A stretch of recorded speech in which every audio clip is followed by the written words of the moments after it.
Dios le bendiga, hermanos. Pues aquí tratando de compartir y comentar algunos puntos importantes sobre la clase de historia, sobre todo en esta segunda parte de la era de las tinieblas, que hoy la vamos a terminar.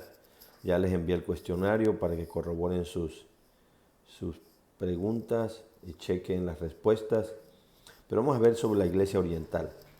Es importante ver que la UNO nos decía por qué es importante no olvidarnos de la iglesia en la porción oriental del Imperio Romano, porque allá tuvo su origen el cristianismo, en Palestina. En Antioquía se le llamó cristianos por primera vez a los discípulos. En Alejandría se formó buena parte de la teología cristiana. Y Constantinopla fue fundada para ser la nueva Roma. Cuando se destruyó los bárbaros conquistaron la Roma de Italia, la segunda Roma, Constantinopla, vino a ser muy importante. Así que es importante analizar algunas cosas de la iglesia oriental. Aparte, hoy en día el mundo de las misiones está enfocado en esa iglesia del oriente, que es donde está la ventana 1040 y son los que hay que alcanzar. Pero es increíble que allá nació el cristianismo y a veces se nos olvidan ellos. ¿Cuál es el tema que trató el primer concilio de Nicea? Y ya vimos hasta el sexto, hermano. Es importante ver que el concilio de Nicea, que ya vimos y analizamos algunos puntos importantes, se trató sobre la cristología. El ataque fue contra el arrianismo. Acuérdense que los arrianos negaban la divinidad de Jesucristo. Y ya veíamos en clases anteriores que los arrianos es equivalente a decir los testigos de Jehová de hoy en día. ¿Sí? Pero hubieron 7 concilios, no fue el único. Se conocen como concilios universales, los más importantes. Después la Iglesia Católica ha tenido otros, pero ya no al nivel de esto. Estos son los que reconoce aún la Iglesia Cristiana Reformada. El Concilio de Nicea 325, Constantinopla 381, Éfeso 431, Calcedonia 451, segundo de Constantinopla es 553, tercero de Constantinopla 680 a 681 y el segundo de Nicea 787. En cada uno fueron puntos diferentes, pero es importante, hermanos, que trataron de definir el modo en que la humanidad y la divinidad de Cristo se relacionaban. Era difícil, o es difícil entender ese punto. O sea, el debate era cristológico.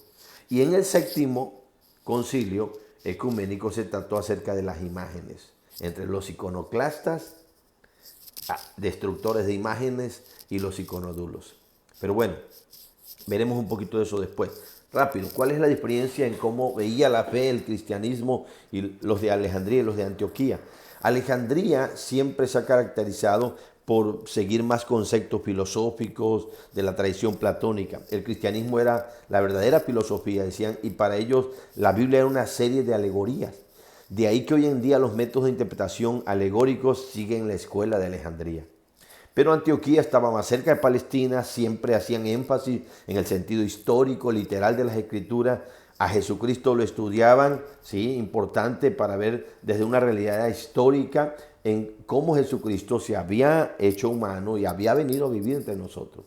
Y Antioquía usa más el método de interpretación hoy en día, ¿verdad? Literal, no tanto el alegórico, y que es el más importante, creo yo. En pocas palabras, ¿por qué es que el concilio de Constantinopla condenó al apolinarismo? Porque simple y sencillamente ellos decían que mientras Jesús tenía un cuerpo verdaderamente humano, su mente era puramente divina. O sea, entonces Jesús no era totalmente humano. Si tenía una mente divina y un cuerpo humano, entonces eso es ilógico, no era totalmente humano. El verbo divino había tomado el lugar del alma racional, decían ellos. Pero llegaron a la conclusión de que un cuerpo humano con una personalidad y mente divina no es verdaderamente humano. Por eso lo condenaron, hermanos, en el concilio de Constantinopla. Y llegó el punto polémico del término Teotocos. Hermanos, la pregunta 5. ¿Qué dijo Nestorio acerca de ello y por lo cual fue condenado en el tercer concilio? Algo que algunos a veces hemos dicho hoy en día, pero no con ese énfasis.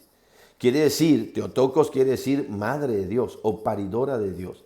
La controversia no era de carácter mariológico, sino cristológico. El asunto era quién había nacido de ella, de la Virgen María, y qué debía hablarse de él, porque nosotros lo creemos. Dios se hizo hombre.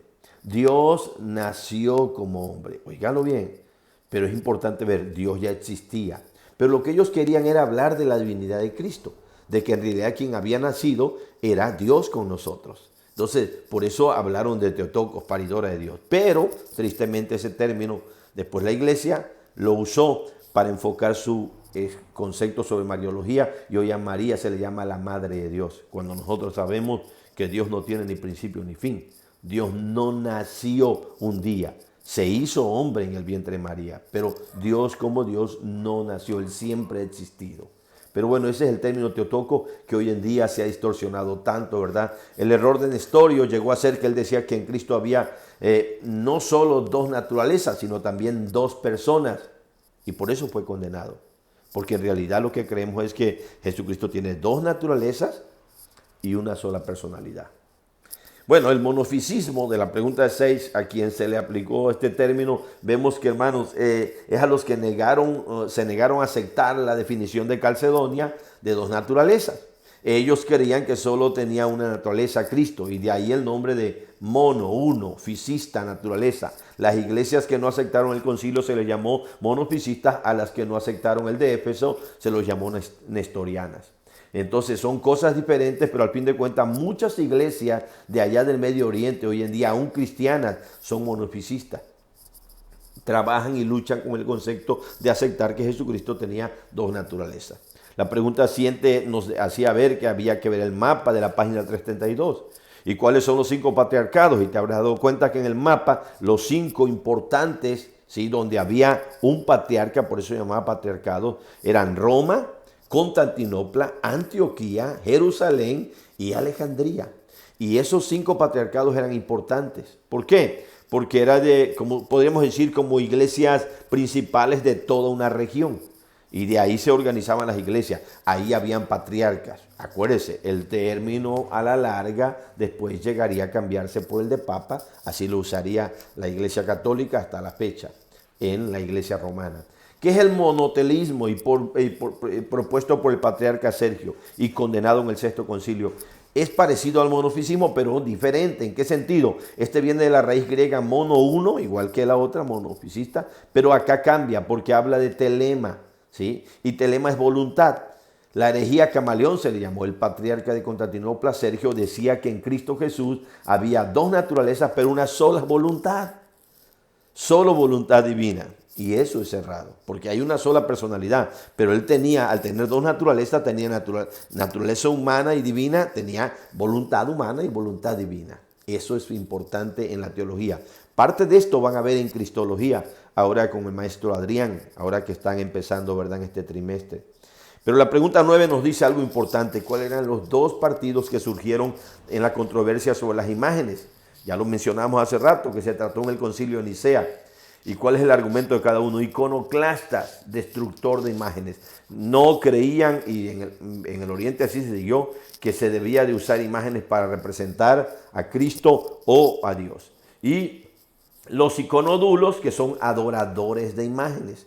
Ellos dicen que si Jesucristo es la imagen del Dios invisible, entonces sí se pueden usar imágenes. Pero en ese sentido no tiene nada que ver el concepto de imágenes. Dios en Éxodo capítulo 20 dijo: no te harás imagen de nada de lo que está en el cielo, en la tierra, ni debajo de la tierra. Así que Dios prohibió las imágenes, por mucho que ellos quieran apoyarse en pasajes de que Jesucristo es la imagen del Dios invisible, pero una imagen para que se le hiciera una figura y se le adorara. Entonces, pero tampoco vamos a hacer iconodulos. Acuérdense lo que por ahí sucedió con un hermano de acá, que un día quiso romper la Virgen en el mercado y pues fue agredido por otros. Tú no tienes que andar rompiendo ídolos o agarrar un martillo y romperle la imagen a tu ser amado. Deja que Dios se la quite de su corazón, porque no te vas a convertir en un iconoclasta literalmente. Si somos destructores de imágenes en el concepto de, con la palabra de Dios, hablar de que Dios no está de acuerdo con las imágenes, porque eso es idolatría, pero no en el concepto de andar rompiendo imágenes porque te van a salir linchando. Hay que tener cuidado. Pero ese es el término. Cuando vemos en el capítulo 30 las iglesias disidentes, vemos que al estudiar los monofisistas en Etiopía, aparece una leyenda bien interesante sobre Salomón. Si tú quieres leer sobre Salomón y lo que dice la Biblia acerca de la reina de Saba, eso está en 1 Reyes capítulo 10 o 2 de Crónicas 9. Y también Jesús habló de ella en Mateo 12, de la reina de Saba, cuando visitó a Salomón. Pero allá, hermanos, en Etiopía, Hay una leyenda de que creían que la reina de Saba visitó a Salomón y que en una noche Salomón le dijo, ¿sabes qué? Mira, va a pasar esto. Tú no puedes tocar nada de lo que está en la casa y no va a haber ningún problema. Pero si tú llegas a tocar algo de lo que está en la casa, entonces vas a entrar en una relación conmigo. La cuestión es que por ahí se cree que la reina le dio sed en la noche, salió a beber, tomó un vaso de agua, Salomón la estaba espiando y cuando la vio le dijo, te lo dije, se unió a ella, ahora sí, tuvieron relación y por ahí nació, ¿verdad? Un niño, el joven Menelit, que según ella le dio un anillo, a ella le dijo, si llegas a quedar embarazada de esta relación, quiero que le pongas este anillo a tu hijo para que yo lo reconozca después. Así que años después se presentó Menelit con este anillo ante Salomón, quien lo reconoció, y así se fundó la dinastía de los Salomónidas en Etiopía. Pero aclaro, eso es una leyenda. La Biblia dice algo diferente. Ahora, si eso no, lo dejamos a criterio, pero la Biblia no nos habla de ello. Pero es importante que así nacieron los Salomónidas en Etiopía, hermanos. Y que ellos tenían un concepto de monofisismo parecido al de otras iglesias. Ahora, en resumen, hermanos, ¿cuáles son los 5 principales iglesias disidentes que surgieron de la controversia cristológica? Y son, en el concilio de Éfeso surgió la iglesia nestoriana, y contra la de Calcedonia, contra el concilio de Calcedonia surgieron las iglesias armenianas, Etiopía, copta, jacobita. Por cierto, muchas iglesias en Egipto, en Armenia, son de esta índole, son de tipos monoficistas o monoteístas, y es importante ver los conceptos, analizarlos, y otras son nestorianas. Bueno, hasta aquí dejamos en la pregunta 11 y mando otro video con las que siguen para no hacerlos muy largos.